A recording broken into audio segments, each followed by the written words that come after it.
And a good morning, good afternoon, and a very good evening to you, the good and wonderful people of the tube. Hope you're well today. Hope you are feeling grand and always well in your world. Hello there. Welcome to the Q&A Wednesday, everybody. Welcome to question one. Why not? Welcome to question one, everybody. Let's dive in. So, question one today is: how do you decide if your intro jams / Untitleds are good enough to put up on YouTube? I want to put my own little jam sessions out there. But how do you decide? Okay, so invariably, I kind of don't.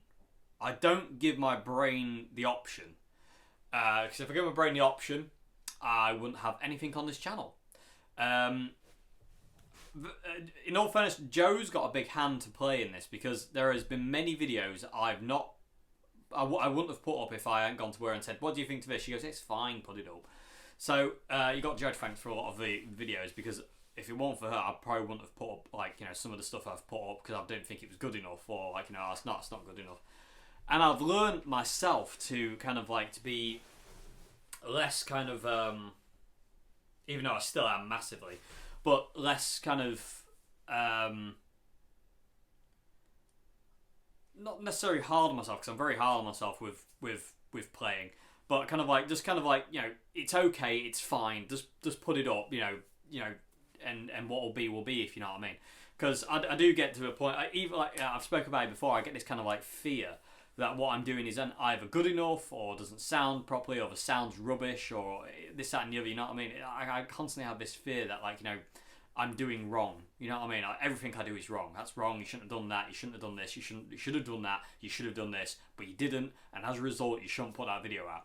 You know what I mean? I constantly have that little voice in the back of my head that tells me, you're not good enough. You need to try harder. Which I tend to agree with in a certain way, because I do need to get better, and I do need to get, do need to try harder. I need to really pull everything out.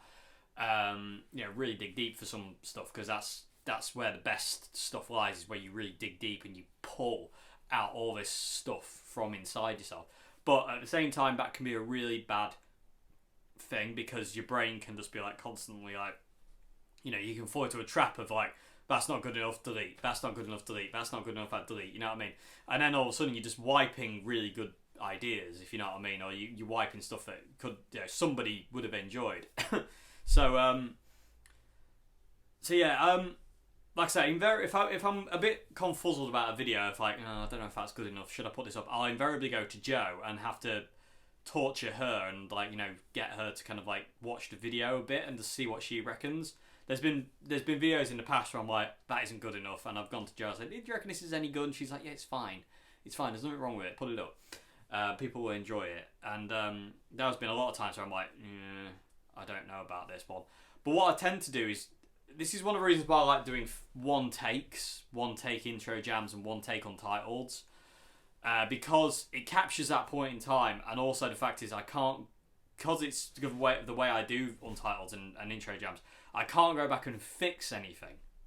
It is what it is, and there's nothing I can do to change that. You know what I mean? Today's intro jam is what it is. You know what I mean? I can't fix it in post-production, because I don't do that kind of thing. I can't remix the acoustic guitar. I can't remix the Revelation. I can't put more reverb on, take more reverb off. What it is what it is.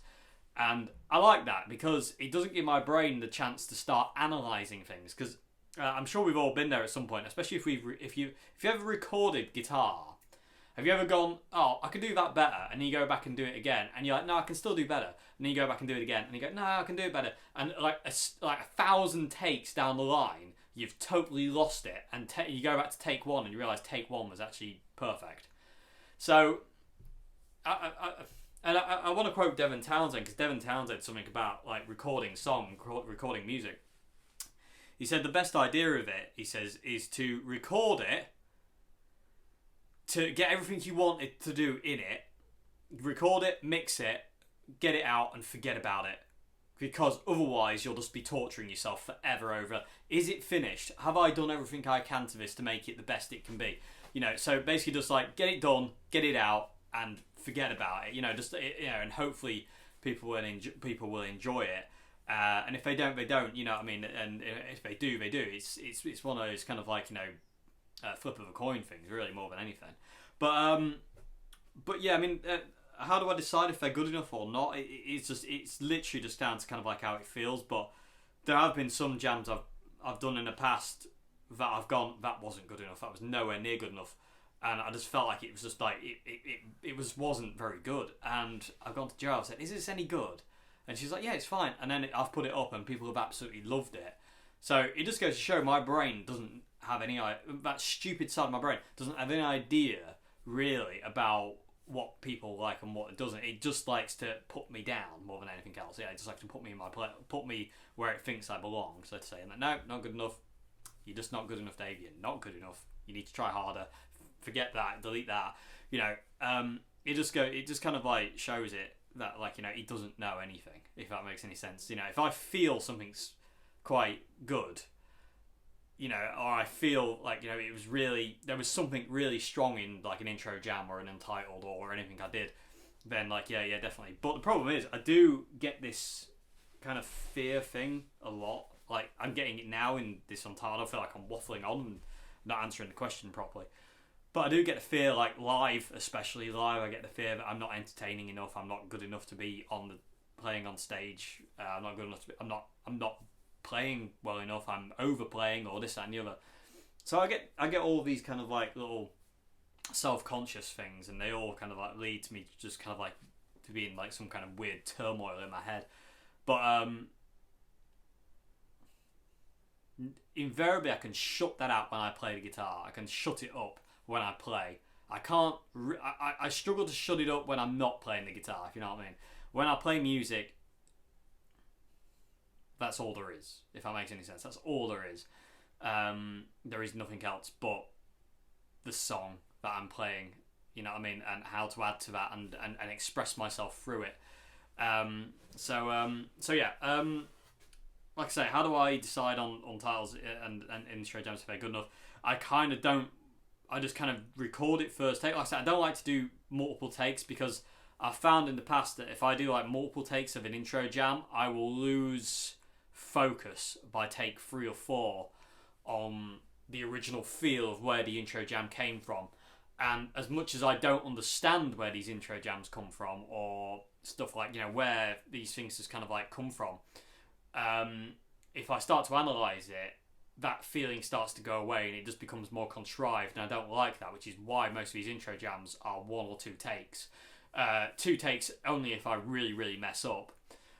Today was just 1 take. I got a drum pattern I liked, I got the acoustic to sound the way I liked, and I got the levels balanced as best I could between the drums and the acoustic, and then I set the camera up to where it needed to be, set the drum machine going and press record on the camera, and what happened then later on is I switched to the Revelation, and that wasn't planned.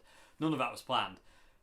It just felt like I needed to switch to an electric guitar at that point. I got this feeling. It wasn't there at the beginning of the jam, but like I don't know how long in. It felt like 5 seconds in, but it wasn't. But a few minutes in, I think it was about 9 minutes looking at the camera when I turned it off.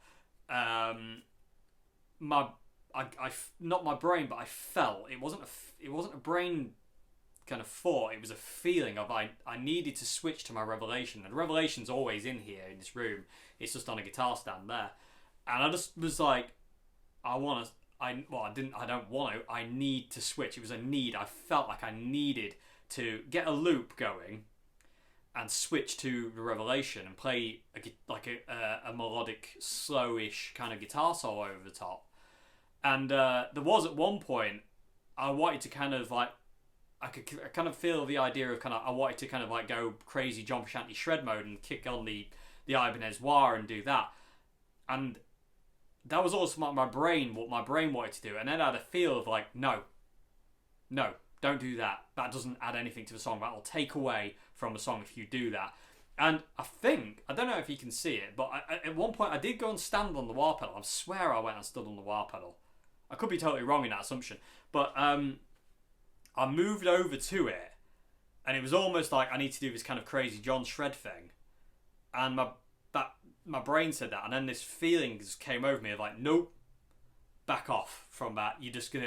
That's not what this piece of music requires right now. It doesn't require you to go ape over it with a wah wah. You know, you just need to be doing that kind of like slowish, kind of melodic kind of guitar solos with long sustaining notes and bends and stuff that just kind of like really swell up and down with the song, because that's what that feel is of that song. If I'd started shredding, it would have probably detracted totally from the feel of the song. So and that was going by feel. That my brain said go ape, and then the feel said no, and it held me back, because feel is a lot stronger than my brain in guitar playing. I've always felt that. It's like, what I feel overrides what I think all the time. It can really override it really quick. It's very strong, which is something I've really wanted for it to be. You know what I mean? I've wanted my feel in guitar playing to be stronger than my thought process forever.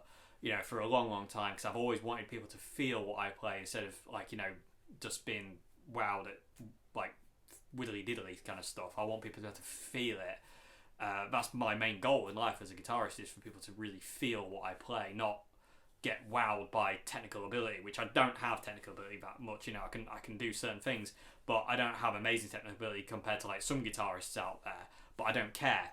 You know what I mean? I'm not after technical ability. I'm after feel. That's the way I play, is through feel. I don't play through technical ability. I don't care for like sweep picking and like crazy multiple finger tapping and like crazy kind of like stuff like this, and playing modally and all that kind of thing. It's like I like to play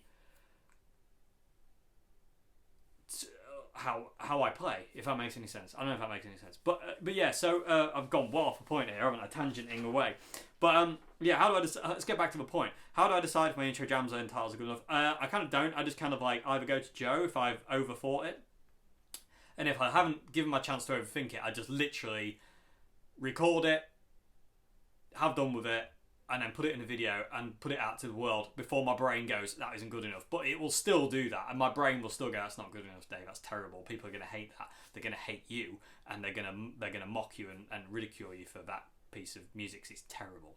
And that does that anyway. I can't stop that. That, unfortunately, that is one of the things I've just got to kind of deal with, so to say. It's that little negative voice in my head, which I think everyone's kind of got, really. Everyone to a certain point always wishes they could have done something different or done something better or whatever. But I don't know. But anyway, but yeah. So you said you want to put your own jam sessions out there. Like I say, just do it. Just do it. No ifs, no buts. Just record them. Get them to a point where you're happy with them, and just get them out there. And don't think about it. Just get it out there, because if you think about it, you'll start analysing it, and then you might just go, "Oh, I can't do this," and delete it. You asked also in question 1, have you regretted uploading? Have you ever I can't even speak. Have you regretted uploading an intro jam or an Untitled you weren't happy with? Not really. No, I'm happy with what I've uploaded, if you know what I mean. I am happy with it, and I'm happy with it because I don't look back at it. But the reason I'm happy with it is because of all you lot out there really enjoying what I do. If no one enjoyed it, the little negative part of my brain would be a lot stronger, I'm sure of it. But because I've put my music out there on Bandcamp and on YouTube for people to enjoy, and it's invariably a very positive response to how I play and the music I make, that it makes me really happy, and I don't really regret anything I've put up anymore. There have been like videos in the past where I'm like, I shouldn't have put that up, I shouldn't have put it up, but it's been met with such a positive response that I'm like, actually, that it lifts a curse, if you will. Like, when you put a video out there you're not happy with, it's kind of like a cursed video. And then if people really felt something or really connected with something you did in that video, then it lifts that curse, if you know what I mean. It really, and then it becomes something absolutely amazing. So I have regretted things in the past, but I don't regret it if it's shown kind of like to be like positive, which is really, really cool. It turns a negative into a positive, and that's always awesome. And that's because of you people out there, and I will be forever grateful for you for that. The response I get to my music is so positive, and I'm so grateful for that, because I honestly think that like in today's music, because I don't shred and I don't really try to show off with the guitar. I just want to make music. That's what it is. It's not about me kind of like, hey, look what I can do with this guitar. I want to I want to kind of reach out and grab you and make you feel something, you know, or make you feel how I feel, or just something, you know, just kind of like, you know, make you happy or make you feel more comforted or something like that, you know what I mean? Or just make you kind of feel stronger or whatever, or just, you know, or make you really think about things. That's what I want to do with music, and that's what music does. That's really what music is. It's a healer, and I want to be in that side of music. I don't want to be in the show-off technical side of it. Although I do like doing live, I do like doing certain guitar tricks, because when you're playing live, you do have to be a bit of a showman. You do have to, you know, you're an entertainer at the end of the day. You do have to entertain. So when I'm playing live, I do like to put the guitar behind my head, behind my back, play guitar on the floor with a slide, or play guitar on the floor, or this, that, and the other. I do like to do those kind of things, and I think they are quite fun. And doing certain Jason Becker things where you hold the top of a neck and you just play like that. I do like doing things like that because it entertains people, and people get like a real kind of like kick out of seeing people do that kind of thing. It is really cool to do. In an ideal world, I like to just stand there and play guitar, but you're an entertainer, so you do have to entertain as well as perform. But if I could, like I said, I would just do what I do in here live. I would just like to just stand and play my guitar and just try and express as best I can through the instrument, you know what I mean? So do I regret uploading? Yeah, I do, but at the same time I don't. It depends on mindset. You also asked final part question one. I spoke for a long time on this. Have you deleted any material that I wish you kept? Yeah, tons of stuff. I've deleted so many videos. I'll quickly tell you about one video which I wish I'd never deleted. When I worked in Old Hat, this guy bought 2 guitars in for Norman to buy. Well, Norman was thinking about buying it. He left them overnight so Norman could mull it over whether he was going to buy it or not. And the 2 guitars were a Rory Gallagher Signature Stratocaster, which was awesome, and it looked proper as well. It didn't look like the way too clean Fender ones. It was Fender, but it was like, it must have been some high-end Fender Rory Strat, because it was relict. It was so good. There's a picture of me playing it on Facebook somewhere, and it looked perfect, and it just felt and sounded perfect as well. It was amazing. It had been modded with a 5-way switch. It had all the Rory mods. It was right. It was right. I don't know if the guy had done it, but anyway, it was right. And the other guitar he had was a Stevie Ray Vaughan white Strat replica, the Charlie Strat. He bought that one in. And the video I wish I'd kept was the Rory Gallagher video one, because I did a 4 or 5 minute outro jam of Bad Penny on that guitar, and I kind of wish I'd kept that video. But the reason I didn't keep the video was because I uploaded the video to YouTube, the Rory Strat. I uploaded it to YouTube, and the guy who owned the guitar saw the video and had an absolute... He flipped. He absolutely flipped and demanded we take the video down now and delete it, and how dare you, you know, that's my guitar, you know, how dare you put the video up, how, you know, this, that and the other, and, you know, he went ballistic. He went absolutely ballistic. To the point where after that, his guitar, he bought a couple of other guitars into the shop, and he said, don't you ever let Dave near that guitar. Don't let him near it, don't let him play it, don't open the case to him. It was a bit nasty, to say the least. So yeah, I do wish I'd kept the Rory Gallagher Signature Strat video, because it was just, I didn't think the video was any good, but Joe to this day said that video was really, really good, and what I played was really, really good. I connected and on a really cool level with that guitar. So it's kind of sad really that video had to go, and it was kind of sad of how it had to go as well. It was very nasty and very uncalled for, and it didn't need to be like that at all. I mean, if there was a video of me setting fire to his guitar, I could understand his anger, but I just played it. And the thing was, it came as it was, and after I'd finished playing it, I cleaned the strings off, I retuned it, I cleaned the strings off, I made sure I'd left no fingerprint marks on it or anything, which is not hard on a Rory Gallagher Signature Strat, because most of it's wood. But on the bits of lacquer, I made sure there was no fingerprint marks left on it. I made sure it was clean and it was put back in its case and it was out the way. So it was a bit uncalled for. But anyway, yeah, I wish I'd kept that video. And there's a few others as well, but that's the one that sticks in my brain that I wish I'd kept. Anyway, I'm going to move on because that's like 20 minutes. So anyway, so how about such a question? Good, move on to question 2. Okay, so question 2 is, I want a more vintage feel on my Made in Mexico Strat, but I am afraid of damaging the guitar if I sand the neck. Is it worth it, and do you have any advice? Yeah, it is worth it. I really, really, really like the feel of just a natural wood neck, an unfinished neck. It's just really nice. It makes the guitar feel more smooth to play, if that makes any sense. It's just a lot,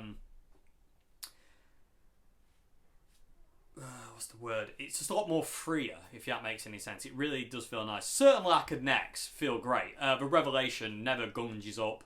The Les Paul, my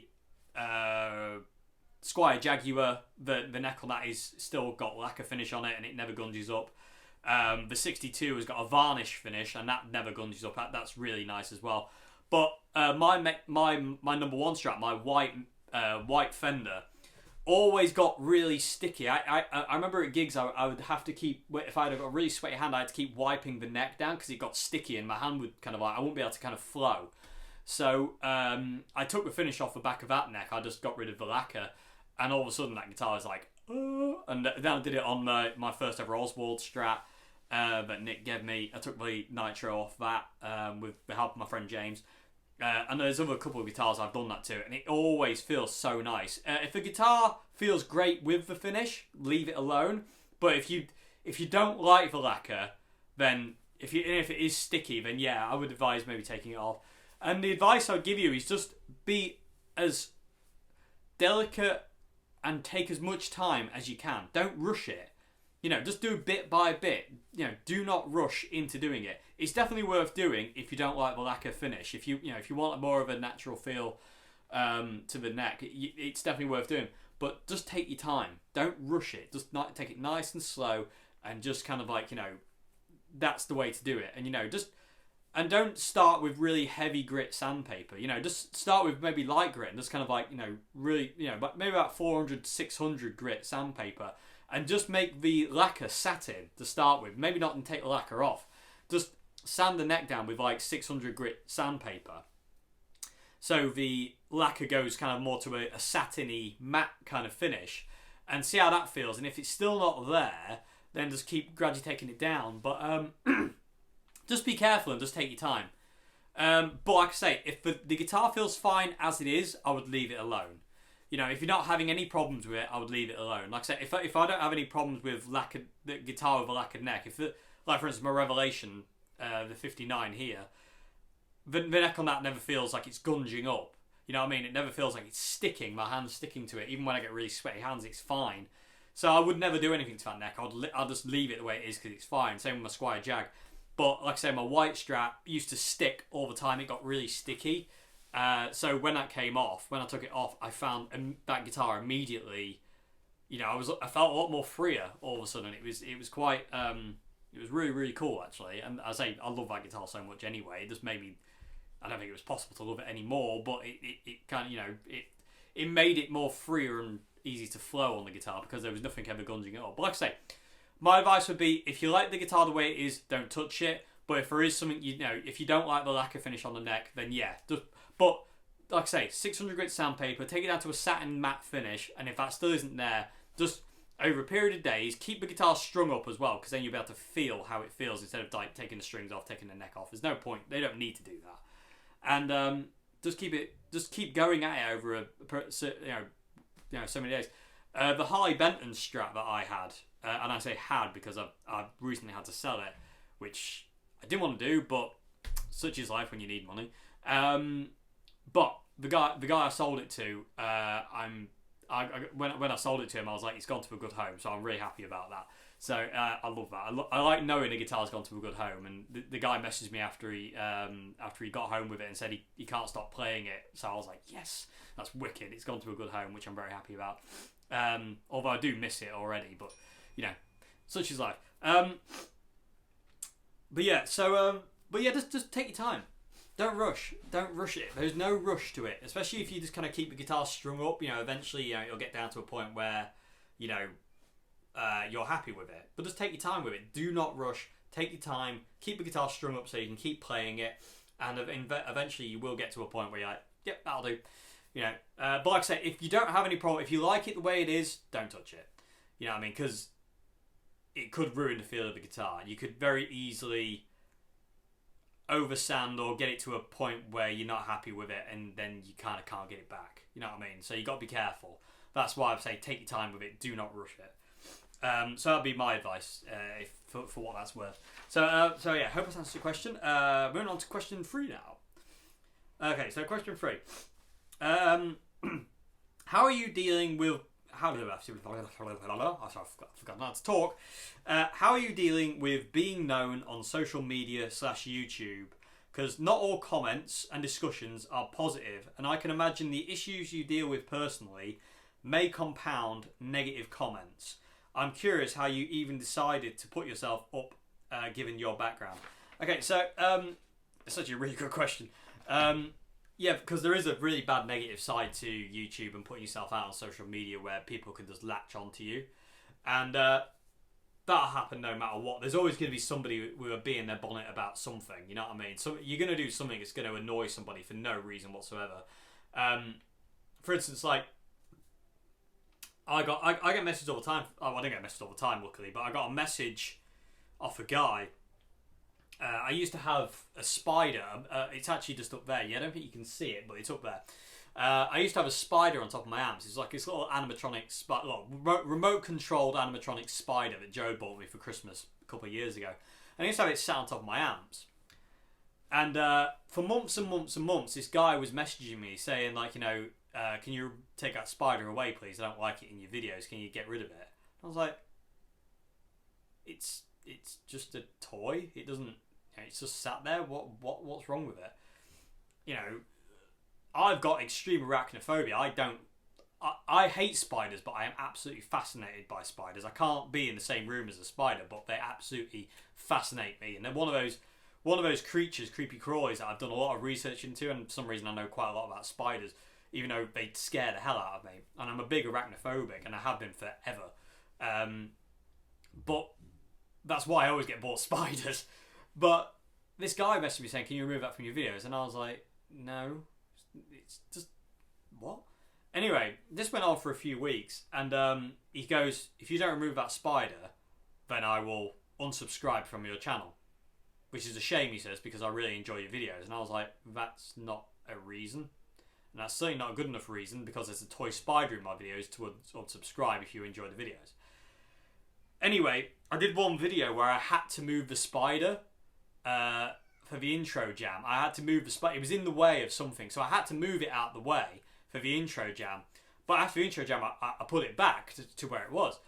And the guy put a comment saying, I thought you would remove the spider when I first clicked on this video, but it was still there when the video continued, and as a result, I am unsubscribing from your channel. Goodbye. And I thought, okay, goodbye. That's not a reason to unsubscribe from my channel just because there's a toy spider in the background. But yeah,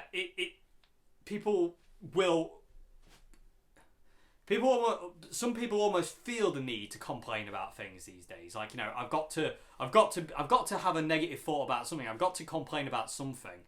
And it's totally unnecessary. You know what I mean? It comes down to kind of like, you know, if you can't say anything nice, don't say anything. Because, you know, don't upset people just because. You know, it's totally unnecessary and it's not fair and it's not cool, and don't do it. And like we all know, YouTube is a kind of like a bit of a breeding ground for hate sometimes. There's a lot of hate on YouTube.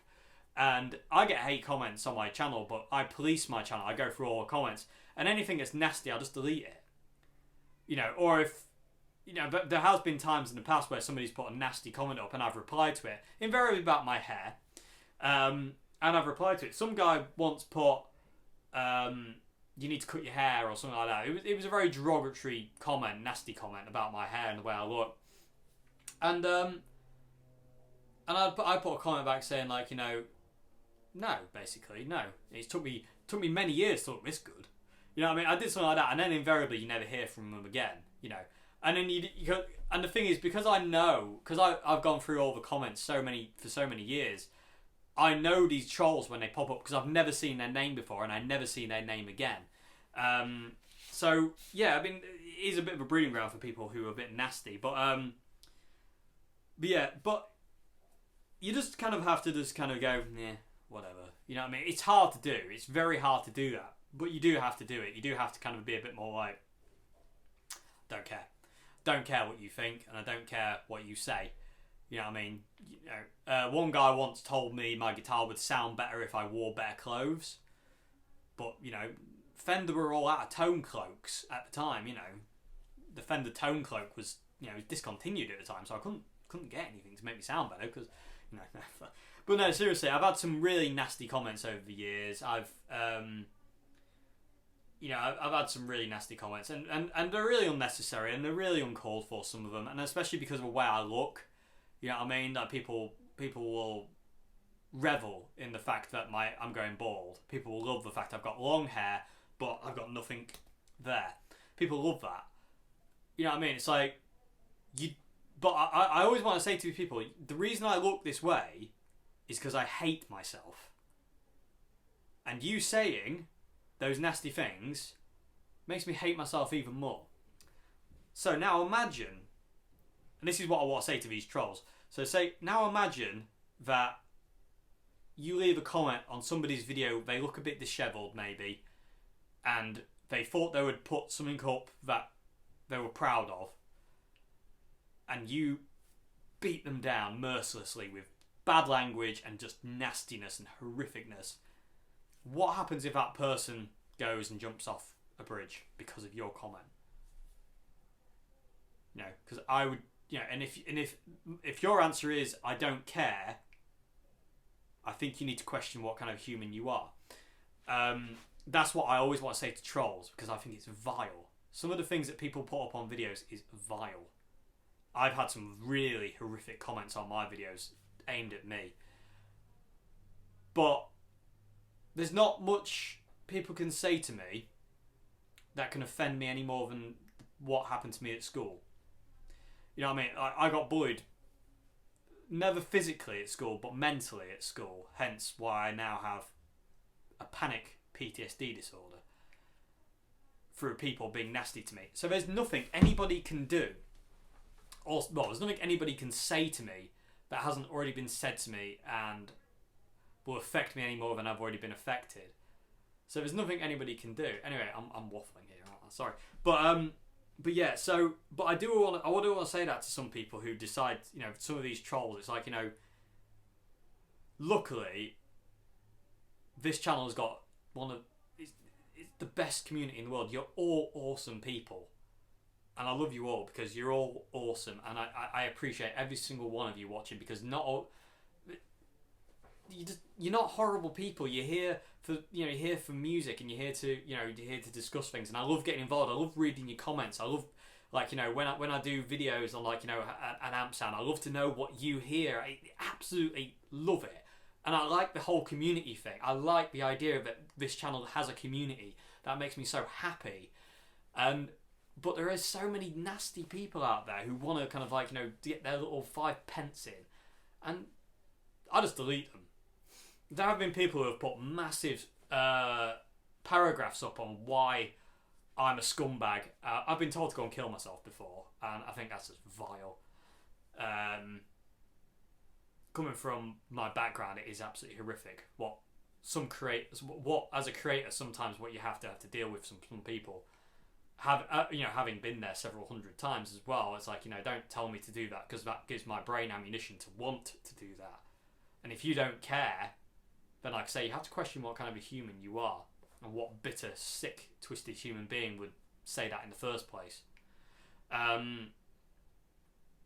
You know, telling somebody to go on, oh, just go on, you know, you're no good, go and kill yourself. Like, what? Are you out? What is wrong with you to even say that? You know what I mean? There's got to be something, you know, wrong in your life for you to say that to somebody else. What are you not happy with? It's horrific. It's really upsetting, and it's bang out of order. Anyway, I need to move on because I'm going to run out of time on the thing. I'm going to have to move on. But yeah, so what made me decide to put myself on YouTube is just I just wanted to. It was for Old Hat more than anything, actually. I wanted to promote Old Hat, and I wanted to kind of, like, help as best I could, and I also wanted to. I just wanted to share my love of guitar and music with the world. I just wanted to do that, and I still do want to do that. I just want to share my love for music and guitar with the world. That's all I want to do. You know, I've got no desire to do anything other. And you also said, how do I deal with being known on social media and YouTube? I don't really deal with it. You know what I mean? It's kind of like it's just kind of one of those things that kind of like, you know, I am what I am kind of thing. I don't know. I don't really know how to answer that. I could talk about this for hours, but I am rapidly running out of time on the camera, so I'm gonna have to move on. But I don't know. I don't know if that made any sense whatsoever. I went on to this massive rant and weirdness about trolls, but yeah, the negative comments on YouTube are very, very, very, very, very. Some of them just well uncalled for, but just wrong.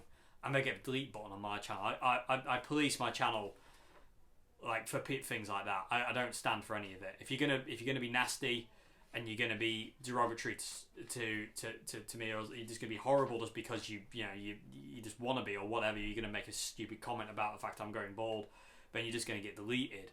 Like I say, luckily I don't have to deal with that a lot on this channel, because the community on this channel is the best thing in the world. It's absolutely awesome, and I love you all to bits for it, because you're all awesome human beings, and that makes me really happy. So, you know, thank you for, you know, I can't thank you all enough for it. I really can't. It's just the support you give me day in, day out to do what I do is beyond anything I could have ever dreamed of. It really is a dream come true, and I can't thank you enough, because if it weren't for you lot, I wouldn't be here. So, thank you. Yeah, I will say it forever and ever and ever and ever, because it's true. I'm so grateful. I'm so grateful for everything. And, yeah. But, yeah, you do get the negative fools, and you just have to kind of just brush them aside, really. But anyway, I could talk about that for hours and hours and hours. But like I say, there is a negative side to these negative comments that it just could push somebody over the edge. There has been a few times where I've had comments in the past and they pushed me over the edge. And you do have to take a bit of a step back and go, whoa, okay, right, that person has no right to say that, and they've got no right to dictate what I can and cannot do. You know what I mean? You've got to be careful of, in the way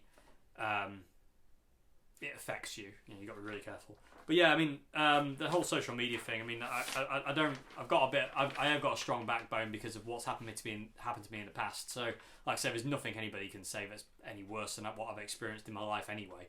So it's like, you know, they can say what they want and it will upset me and it will affect me. But at the end of the day, I've had worse. You know, I've had a lot worse. So, you know, trolls get back under the bridge where you belong.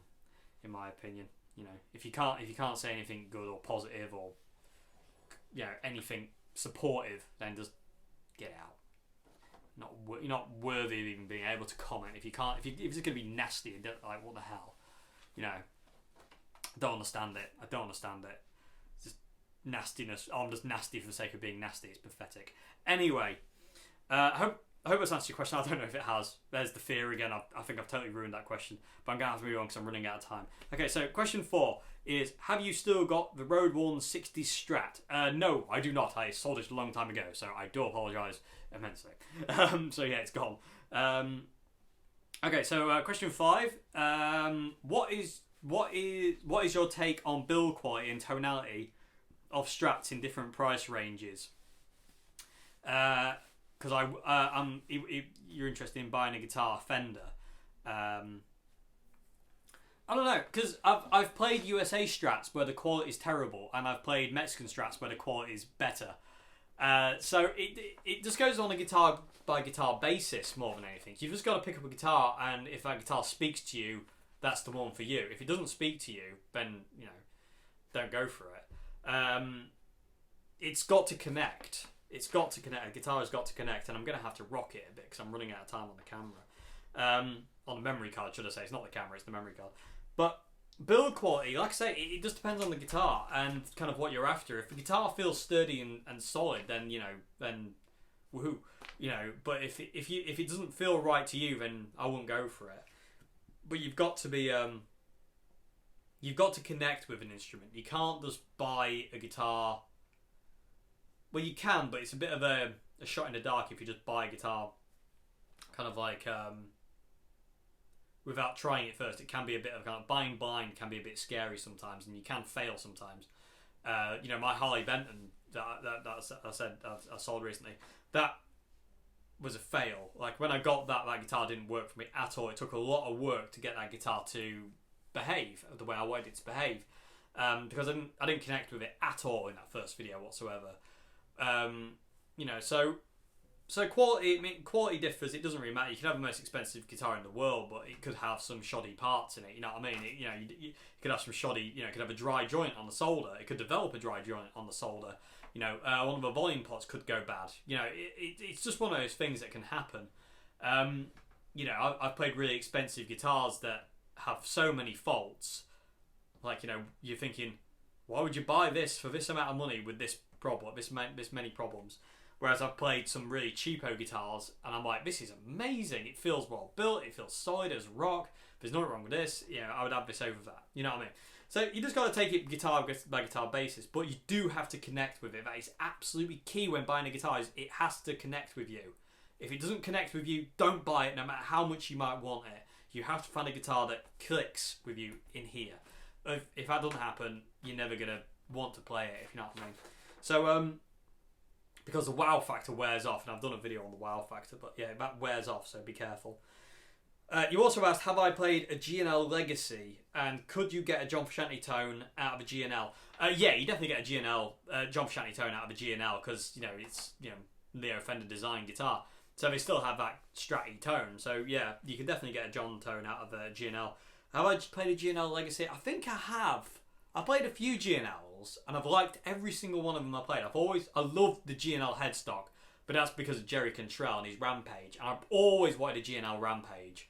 It's kind of one of those guitars that's on my list that I always want to own, the G&L Rampage. And they did reissue it a while back, but I couldn't afford it.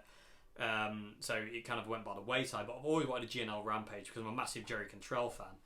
And I love the G&L headstock, and I love G&Ls. They're just great guitars. They're just so cool. Yeah, you can get a John tone out of it. But like I say, if you are going for a G&L Legacy, I know you said Rampage, but if you are going for like a G&L, I would try as many as you can. Go to a local guitar shop if you can, and just try as many guitars as you can until you find one that clicks with you. If you've got to try them all in the shop, do that. But, you know, go with an idea of what you want and go for the guitars that do it. Like, if you want John Frusciante, you need single coil Stratocasters. You know, Stratocaster style guitars. You know, so it doesn't have to be a Fender, but it has to be a Stratocaster style guitar. You know, that's where John's tone more than often lies. You know, even more so than a Telecaster or a Jaguar, you need a Stratocaster. You know, it's John's main guitar. But yeah, you need to get a John tone out of a G&L. I don't know if I played a Legacy. I think I have, but like I said, I haven't played. I've only played a handful of G&Ls, and every single one I've loved. And I've never played a G&L I hated. So yeah, for what that's worth. But build quality varies. It's just the way that guitar was put together more than anything. Like I said, I've played really expensive guitars that are just terrible, and I've played really cheap guitars which absolutely beat them hands down, you know what I mean? So it just depends, really. It just depends. Anyway, I hope I answered the question. I'm going to get to question 6 before my memory runs out. Okay, so on the memory card. So question 6 there, everybody. Final question of the day is, what pickup configuration do you prefer on a Strat? Single coil, single coil, single coil, or single coil, humbucker. I've always thought it's weird that no one's ever gone on a Strat, single coil in the bridge, single coil in the middle, and then humbucker in the neck. It's always a humbucker in the bridge, and then 2 single coils. No one's ever done it the way around. I might have to do this, everybody. I might have to try this out in a... I've actually... my friend Richard, who lent me the Gibson Memphis and the Orange RT, he gave me 2 pickups recently, and one's a humbucker and one's a single coil. And I've been after doing a little bit of a project guitar, so I might film the process, and I might put humbucker in the neck and a single coil in the bridge, and just see how that works out. Because you see Telecasters with humbuckers in the neck and single coils in the bridges, so has anyone ever done that? Just the single coil in the first 2 positions, and then neck humbucker on a Strat? I'm going to try that. People of the tube, let it be known throughout the lands that Dave Simpson is about to try that. I'm going to put a humbucker in the neck and a single coil in the bridge, and we'll see what happens. So yeah. But personally, I prefer single coil, single coil, single coil. I like my single coils. I'm not really the biggest humbucker fan, but But I do like Strats with humbuckers, and like I say, I'm going to try that. I want to do a project guitar. In all fairness, I wanted to do a project guitar with 3 humbuckers because I really like the Fender Blacktop. I think it's called. It's got 3 humbuckers. I really wanted to do that, but now that's piqued my interest. I want to try that. I want to put a humbucker in the neck position and a single coil in the bridge, and maybe have it wired so I can get both together. Maybe put a 3-way switch in instead of having a 5-way switch, like a Les Paul switch, and have a single coil in the middle, a single coil in the back, and then a humbucker in the neck. I don't know. I will debate. I will design this, people of YouTube, and I'm going to film this. I'm going to make a little mini series out of it, and we'll see where it goes. Anyway, what pickup configuration? Yeah, like I said, I prefer single coil, single coil, single coil. I'm a single coil nut. I love them. I don't really like humbuckers that much, but I do love humbuckers at the same time. I have a love-hate relationship with humbuckers. And you also asked, would you recommend Wilkinson pickups for an upgrade to a Squier Bullet, or would you leave it stock? Personally, having played Squier Bullets, I would leave a pickup stock because I think the Squier Bullet pickups are amazing. I've played a few Squier Bullets and I've always thought they're amazing. So I'd leave it stock. But if you wanted to change, yeah, that'd be Wilkinson pickups would be a good way to go because Wilkinson pickups are awesome. As are Mr. Alan Entwistle pickups. Entwistle pickups are amazing as well. I think I prefer Entwistle pickups over Wilkinson. I think the Entwistle ones capture more of that classic sound and vibe, whereas the Wilkinson ones have that, but they have a bit more of a modern thing to them as well. You know what I mean? There's kind of like best of both worlds, whereas the Alan Entwistle ones are very kind of like rooted in that old sound. Like the Revelation RTL, I think it's just got that classic Les Paul 1959, 58 Les Paul tone. You know, his old PAF humbuckers that sound like Telecaster on steroids, and I always feel that Revelation 59 has come. That's the closest Les Paul I've ever played to getting that sound. So, anyway, for what that's worth, I'm nearly out of time. So, anyway, I hope you enjoyed this Q&A, everybody. If you want to submit a question for Q&A, description box below, there's an email address you can submit them to, or there's my website where you can go onto the website, you can go onto the forums, register yourself on the forums, and leave your question in the Ask Dave section. There's also links to my Bandcamp, Facebook, and Instagram on there as well if you want to follow me on the social medias. And yeah, anyway, I'll see you again on Friday for another video. I'm going to demo the Orange LDX 35 on Friday. So that's going to be Friday's video. It's going to be a demo of a full in-depth demo of the Orange LDX, and we're just going to basically dive into it and see how many tones we can get out of it because it's an awesome amp. Anyway, is there anything else I need to say? I don't think there is. Anyway, thank you all very much for watching. Like I say, I appreciate every single one of you for watching and supporting this channel. It means the world to me. I hope I've answered your questions okay. There was a lot of waffling, so I do apologise for that. If I didn't answer your question very well, like I say, I do apologise immensely. But hopefully hopefully I got to a point at some point in there. But if I didn't, I do apologise. Anyway, I hope you enjoyed this video, everybody, and I'll see you again on Friday. Have a great morning, afternoon, and good evening. Goodbye now.